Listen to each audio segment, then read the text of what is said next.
하나님 말씀 에베소서 3장 14절부터 19절까지 보겠습니다. 이러므로 내가 하늘과 땅에 있는 각 족속에게 이름을 주신 아버지 앞에 무릎을 꿇고 비노니 그의 영광의 풍성함을 따라 그의 성령으로 말미암아 너희 속사람을 능력으로 강건하게 하시오며 믿음으로 말미암아 그리스도께서 너희 마음에 계시게 하시옵고 너희가 사랑 가운데서 뿌리가 박히고 터가 굳어져서 능히 너희 지식에 넘치는 그리스도의 사랑을 알고 그 너비와 길이와 높이와 깊이가 어떠함을 깨달아 하나님의 모든 충만하신 것으로 너희에게 충만하게 하시기를 구하노라. 아멘. 바울이 이 에베소 교회 교인들을 위해서 기도하는데 무엇을 기도했는가? 첫 번째 보니까 성령으로 말미암아 너희 속사람을 능력으로 강건하게 하시오며 그랬습니다. 속사람이 강건해지는 것, 성령의 도우심으로 속사람이 강건해지는 것을 기도했습니다. 이게 첫 번째 기도였습니다. 아무리 은혜 받아도 속사람이 강건하지 않으면, 이 믿음이 강건하지 않으면 금방 시험 들든지 흔들립니다. 그래서 우리가 사는 게 힘든 거잖아요. 성경을 보고 말씀을 듣고 기도했을 때는 성령 충만합니다. 얼마나 기쁜지 몰라요. 근심, 염려, 걱정이 없어집니다. 그런데 그것이 지속이 돼야 돼요. 누가 그걸 지속하는가? 속사람이 강건한 사람, 이 사람이 그걸 지속합니다. 예수 믿기 이전에 나는 성경에 보면 겉사람, 옛사람이라고 했습니다. 겉사람, 이 육체, 이 겉만 중요하게 여기는 사람 있죠. 그래서 멋부리는 거 아닙니까? 근데 속사람은 내 예수 믿고 성령으로 거듭난 사람이에요. 내 속에 있는 믿음으로, 예수 믿는 믿음으로 성령으로 거듭나서 사는 나를 얘기합니다. 성령으로 사는 내 심령이 강건해야 됩니다. 쉽게 얘기하면 믿음이 강건해야 돼요. 영혼이 강건해야 돼요. 우리 눈에 보이지 않죠? 우리 눈에 보이는 이 육체, 겉사람만 주로 신경 씁니다. 대부분의 신경 쓰는 게 뭐예요? 잘 먹고 잘 사는 거 아니에요? 안정적으로 사는 거. 그 육체가 안정적으로 사는 거지, 자기 영혼이 안정적으로 사는 거, 영혼이 잘 먹고 잘 사는 거는 별로 신경 안 씁니다. 이 땅에서 좋은 집 하나 얻어가지고 거기서 편안하게 잘 살기 원합니다. 자식들도 집 하나씩 얻어서 결혼해서 잘 살기 원합니다. 근데 하늘나라 가서 잘 사는 거 원합니까? 어쩌다 한번 설교, 천국에 대한 설교 들을 때나 생각하지, 구원에 대한 설교 들을 때나 생각하죠. 대부분은 이 땅에서 아파트 하나 얻는 거, 집 하나 얻는 거, 거의 이거 신경 쓰다가 인생 끝납니다. 내 자식도 그렇고 나도 그렇고 천국 가서 주님이 예비하신 처소, 지금으로 얘기하면 그 집에 들어가야 될 거 아니에요. 좋은 집에 들어가야 될 거 아닙니까? 그러니까 우리가 아무리 은혜를 많이 받아도 겉사람만 신경 쓰니까 이 믿음이 성장이 별로 없어요. 하나님에 대해서, 성경에 대해서는 많이 알고 있는데 속사람이 이게 강하지를 않아요. 그러니까 무슨 일만 있으면 마음이 무너지고 흔들리는 거예요. 낙심이 되고 금방금방 좌절하는 사람이 있습니다. 그냥 작은 일에도 괴로워하고 감당하지 못해서 끙끙거리는 사람들이 있습니다. 가만히 보세요. 예수 믿은 다음에 심령이 약한 거예요. 속사람이 약한 겁니다. 옛사람, 새사람이라고도 또 표현을 했습니다. 썩어져가는 구습을 쫓는 옛사람을 버리고 그랬죠. 옛사람, 옛날 예수 믿기 이전의 나의 삶, 육체의 정욕, 안목의 정욕, 이생의 자랑에 이끌려 사는 그 사람을 얘기합니다. 새사람은 누구예요? 성령으로 거듭나 예수 믿고 변화된 그리스도 안에서의 삶을 얘기합니다. 이게 분명히 구분이 가잖아요. 예수 믿기 이전의 삶과 예수 믿은 다음에 어떻게 살아야 될지 우리가 분명히 알지 않습니까? 그러면 성경에 있는 대로 주님이 원하시는 대로 살려면 어떻게 해야 돼요? 옛사람의 성품과 소욕은 십자가에 못 박고 겉사람은 벗어버리고 새사람, 속사람이 성령의 능력으로 강건해져야 됩니다. 그러면 어떤 사람이 강건해집니까? 그 다음에 나온 게 뭡니까? 두 번째, 믿음으로 말미암아 그리스도께서 너희 마음에 계시게 하시었고, 예수 믿고 그 다음에 믿는 것으로 끝나는 것이 아니라 너희가 사랑 가운데서 뿌리가 박히고, 믿음의 뿌리, 예수 믿는 그 신앙의 뿌리는 그리스도의 사랑입니다. 이게 중요해요. 부모가 아니고 목사가 아니고 어느 집사가 아니고 친구가 아니라 예수님의 사랑입니다. 사람한테 믿음의 신앙의 뿌리를 내린 사람은 그 사람이 잘못되면 뿌리채 그래서 믿음이 흔들리는 거예요. 그래서 요새 교회에서 시험 들고 목사한테 시험 들어서 믿음의 뿌리가 뽑혀져 가지고 교회 안 나가고 방황하는 사람들이 얼마나 많습니까? 그 왜 그런 줄 아세요? 목사한테 믿음의 뿌리가 있어요. 성경은 예수 믿고 예수님이 뭐리고 예수를 깊이 생각을 하고 했습니다. 그러니까 아무리 목사가 능력이 있다 할지라도 성경대로 하는가, 예수님 가르치신 대로 하는가, 그러면 그건 받아들이고 예수님 말씀, 그 입을 통해 나오는 하나님 말씀의 뿌리를 내려야 됩니다. 사람 자체에 뿌리 내렸다가는 큰일 납니다. 사람은 바뀌어요. 완전하지 않은 존재입니다.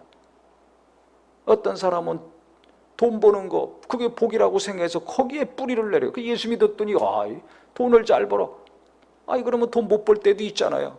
그럼 당장 시험 들어서 믿음에서 떠납니다. 경제적으로 어려워 보세요. 내가 예수 믿는데 왜 이렇게 어려워? 기도도 했는데 왜 이렇게 어려워? 헌금도 했는데 왜 이렇게 어려워? 그 시험 들어가지고 안 믿어요. 무슨 일, 어려운 일만 생기면 믿음이 그냥 뿌리채 뽑히는 사람이 있습니다. 왜? 그리스도 예수의 사랑의 뿌리를 내리지 않아서 그래요. 그런데 예수님이 나를 얼마나 사랑하셨는가를 성령으로 깨닫고 체험한 사람, 그게 누굽니까?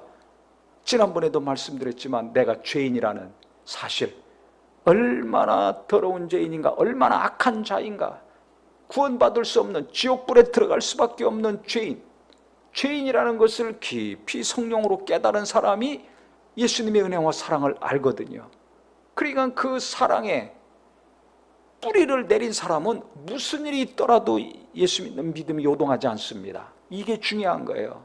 그래서 거듭 말씀드리지만 집 하나 얻는 거 그거 중요합니다. 그렇지만 천국 가서 영원히 살 집이 있어야 됩니다. 내 자식들 집 하나 얻고 잘 먹고 잘 살아야 되지만 그것보다 더 중요한 것은 하늘나라 가서 잘 살아야 되지 않습니까? 구원받아야 되지 않습니까? 그러니까 주님, 나와 내 가족들이 죄인임을 철저히 깨닫게 하시고 예수님의 은혜와 사랑, 그 대속의 은혜와 사랑을 확실하게 체험하게 하여 주시옵소서. 이 기도를 간절히 해야 됩니다. 그게 없는 사람은 그게 1번이 돼야 돼요. 그래서 지금 바울이 이렇게 기도한다는 겁니다. 그래서 어떻게 되는가? 그 그리스도의 사랑 가운데 뿌리가 박혀서 터가 굳어져 가지고 요동치 않고 거기서 끝나는 것이 아니라 능히 모든 성도와 함께 모든 예수 믿는 교인들이 지식에 넘치는 그리스도의 사랑을 알고, 또 사랑이 나옵니다. 누구의 사랑? 그리스도의 사랑. 목사의 사랑, 남편의 사랑, 아내의 사랑, 교인의 사랑, 그것이 아니라 그리스도의 사랑을 더 알으라는 겁니다. 어떤 이 세상의 지식과 넘쳐나는 정보와 이것과 비교할 수 없는 하나님의 사랑, 예수님의 사랑을 알고 그 너비와 얼마나 그 사랑이 넓은지, 또 얼마나 깊은지, 얼마나 높은지 계속 체험하고 깨달으라는 겁니다. 그것을 알아야 된다는 거예요. 깨달으라는 거예요. 그래서 하나님의 모든 충만하신 것으로 너희에게 충만하기를 기도한다 그랬습니다. 이거 중요합니다. 나는 거듭났을 때 하나님의 사랑을 알았어. 그러고 끝나지 마시고 계속 내가 하나님의 은혜와 사랑을 더 깊이, 그 넓이를 더 넓게, 얼마나 높은지 그 사랑의 높이를 계속 알게 해주시옵소서. 그래서 하나님의 은혜와 사랑, 예수님의 이 은혜와 사랑을 계속 체험하고 깨닫고 더 깊이 체험하고 깨닫는 사람이 어떤 사람이 되는가? 속사람이 강건한 사람이 됩니다. 이게 중요한 거예요. 우리가 다 속사람이 강건하기 원하죠. 내 심령이, 내 영혼이, 내 믿음이 강건하기 원하죠. 담대하기 원하죠. 그렇습니까? 그래야 무슨 일이 있더라도 끄떡 안 하고, 어떤 환난과 위기가 오더라도 잠깐 근심하고 끝나고 다시 하나님 의지해서 도움을 받을 수가 있습니다. 그러려면 어떻게 해야 되는가? 내가 은혜를 많이 체험해야 돼요. 하나님의 사랑을 많이 체험해야 됩니다. 그래서 거듭거듭 이렇게 그리스도의 사랑에 대해서 바울이 언급하고 있는 겁니다. 그 연약한, 몸도 약하고 의지도 약하고 나이도 많지 않은 그 디모데를 향해서 바울이 뭐라고 권면합니까? 디모데후서 2장 1절에 보면 너는 하나님의 은혜 가운데 강해라 그랬어요. 그리스도 예수 은혜 가운데 강해라 그랬습니다. 체력이 좋다고 강한 게 아니에요. 성질이 괄괄하다고 그게 강한 게 아니에요. 시도 때도 없이 누구처럼 성질 내고 화내고 씩씩거린다고 그게 강한 게 아닙니다. 누가 강한 자인가? 하나님의 은혜 가운데 있는 사람이 강한 자입니다. 하나님의 사랑을 계속 체험한 사람은 겁이 없어요. 제가 이번 주도 어떤 분 신방했는데 겁이 없대요. 그분은. 왜? 어려운 일 생기면 아버지만 찾는 거예요. 하나님만 찾는 거예요. 기도하는 거예요. 그리고 위로받고 힘을 얻고. 그렇게 경제적으로도 어렵고 여러 가지 어려운 것이 있었는데도 겁이 없어. 겁이 없어요. 왜?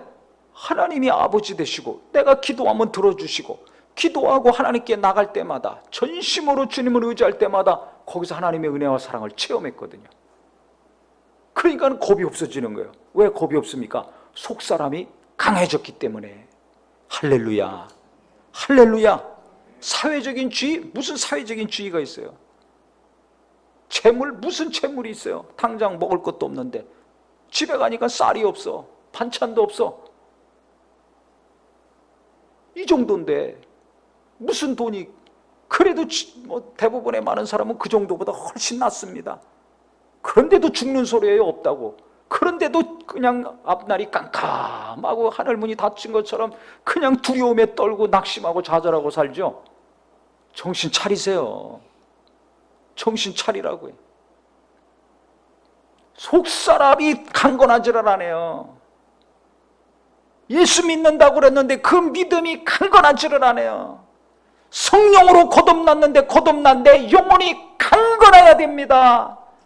애기 낳은 애가 건강하게 잘 자라기를 원하죠. 똑같은 거예요. 하나님도 우리가 예수 믿으면 속사람이, 우리의 영혼이 강건하게 성장하기를 원하십니다. 근데 나는 육체만 잘 건강하고 잘 먹고 잘 살고 잘 입는 거, 내 자식도 그것만, 그러니 얼마나 내 속사람이 어린애 상태겠어요. 10년, 20년, 30년, 40년 평생 신앙생활해도 어린애야 어린애. 철다분이 없는 어린애. 애들 무슨 일만 있으면 두려워서 울잖아요. 엄마만 찾고. 한 것처럼 혼자 스스로 자기 믿음도 자기 삶도 자기 가족도 감당하지 못하면 그 어린애 아닙니까? 그 내가 나이는 많이 먹었지만 내 영혼은 어느 정도 성장했는가? 내 속사람은 지금 몇 살 정도가 됐는가? 잘 생각해야 됩니다. 그래서 내가 정말 속사람이 성장하기 원하고 내 믿음이 성장하기 원한다면, 강하고 담대한 심령이 되기 원한다면, 주님 내게 하나님의 은혜를 많이 알게 해주시옵소서, 하나님의 사랑을 많이 알게 해주시옵소서. 근데 누가 하나님의 은혜와 사랑을 많이 합니까? 어려운 가운데 닥쳐서 하나님을 의지했을 때 하나님의 은혜와 사랑을 체험하거든요. 그래서 어렵고 힘든 일들이, 크고 작은 일들이 내게 닥칠 때마다 남들이 볼 때는 아무것도 아니지만 나는 너무 힘들어. 그래서 말도 못하는 경우 있잖아요. 창피해가지고. 그럴 때 하나님께 나와서 간절히 기도하고 살아계신 하나님, 나의 아버지 하나님을 찾고 두드리고 구하는 저와 우리 모두가 되기를 바랍니다. 그때 하나님 만나는 거예요. 공고한 때 하나님 만나는 거예요. 심령이 가난할 때, 애통할 때, 그래서 복이 있다고 하신 겁니다. 그래서 마음이 애통할 때마다, 가난할 때마다, 정말 괴로울 때마다 하나님께 나가서 하나님 만나니까 겁이 없어지더라는 거예요. 그 겁이 없어요. 그래서 5시간, 6시간 만나서 계속 들어도 은혜가 넘쳐요. 목사가 신방했는데 계속 듣기만 해. 왜? 하나님 만난 얘기. 언제? 가장 어렵고 지치고 아무것도 없을 때, 하나님께 기도하고 하나님께 나갔을 때 하나님 만난 얘기, 하나님이 도우신 얘기. 결론은 뭐예요? 겁이 없습니다. 두려운 게 없습니다. 속사람이 강건해지는 거예요. 그러니까 뭐 좀 하다가 그냥 고민하고 괴로워만 하지 마시고 그때마다 하나님께 나가 기도하고 성경 봐서 하나님 체험하는 은혜가 있기를 바랍니다. 나는 돈이 없어요. 나는 힘이 없어요. 나는 학벌이 모자라요. 맨날 없는 거 생각하니까 그거 체험 못합니다. 저도 무슨 기운이 있어서 이렇게 맨날 설교하는 거 아닙니다. 기도 인도하는 것이 아니에요. 기운으로 하는 게 아니에요. 기운이 없어요. 할 힘이 없지만 하나님 의지하고 하는 거예요. 그럼 그때 하나님이 함께 하시고 내 능력이 아니라 성령이 말씀하신다는 걸 제가 말씀을 전할 때마다 체험하고 기도할 때마다 체험하니까 겁이 없는 거예요. 겁이 없어. 보시면 알잖아요. 어디가 아프건 뭐 걸을 수 있고 말만 할 수 있으면 교사라도 나와가지고 설교합니다. 겁이 없어요. 왜? 내가 하는 게 아니라 하나님이 하신다는 걸 수십 년 동안 체험했기 때문에 뭐가 없고 부족하고 그게 문제가 되지 않습니다. 겁이 없어지는 거예요. 근데 다 내게 부족한 것만, 내가 지금 부족한 거 없는 것만 다 따져가지고 거기에 짓눌려가지고 자기 자신이 끙끙거리지 않습니까? 오늘부터 그 한계를 깨부수고 뛰어넘는 일과 삶이 되기를 예수의 이름으로 축원합니다.